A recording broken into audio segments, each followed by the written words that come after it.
Shalom, brothers and sisters. We're going to be doing the Torah reading for this coming Shabbat.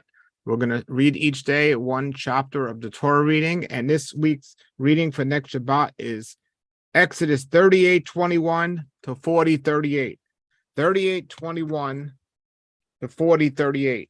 And as we last saw when we were reading Exodus 38, the first 20 chapters, we were seeing about the vessels and the bowls and everything Yah made for the tabernacle. And he was explaining all about the objects and the things that were in the tabernacle. And now we continue with verse 21.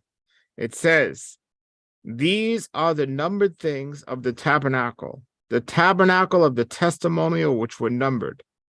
Moses' command for the service of the Levites in the hand of Ithamar, the son of Aaron the priest, and Bezalel, the son of Uri, the son of Hur, the tribe of Judah, made all that Yah commanded Moses." So we looked at in the last chapter how this man Bezalel had the spirit of Yah on him to do this craftsmanship in making all these different things. And we see here Moses and Aaron and the priest, and it's all previously been described here in the Exodus of how to handle this when they went out. And verse 23 says, "And with Elobab, the son of Esamach, of the tribe of Dan, an engraver and a craftsman, an embroider in blue and purple and crimson and bleached linen. All the gold used was for the work of the sanctuary, and it was the gold of the wave offering, 29 talents and 730 shekels by the shekel of the sanctuary.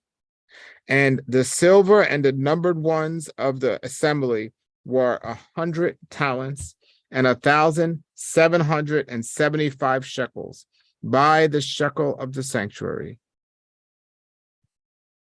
In verse 26, a bika for a head, half a shekel for the shekel of the holy place, for everyone passing over those numbered, from a son of 20 years and upward, for 603,550 persons. Verse 27, "And 100 talents of silver were for casting the sockets of the sanctuary and for the sockets of the veil. 100 sockets for the 100 talents, a talent for a socket. And 1,775 shekels he made into hooks for the pillars. He overlaid them, their capitals, and joined them. And the bronze of the wave offering was 70 talents and 2,400 shekels.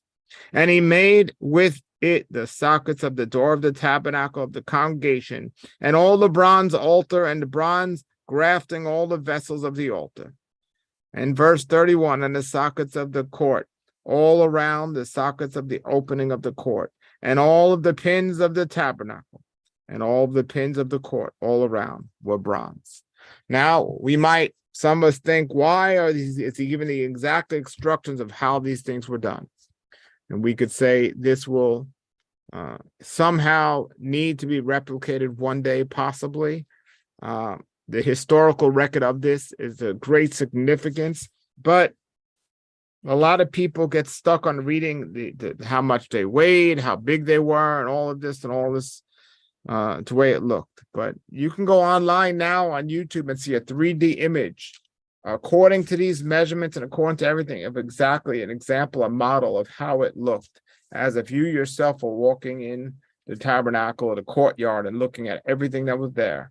And there's a reason why he gave it. It wasn't to be done away with. And to replicate it today is a pretty marvelous thing.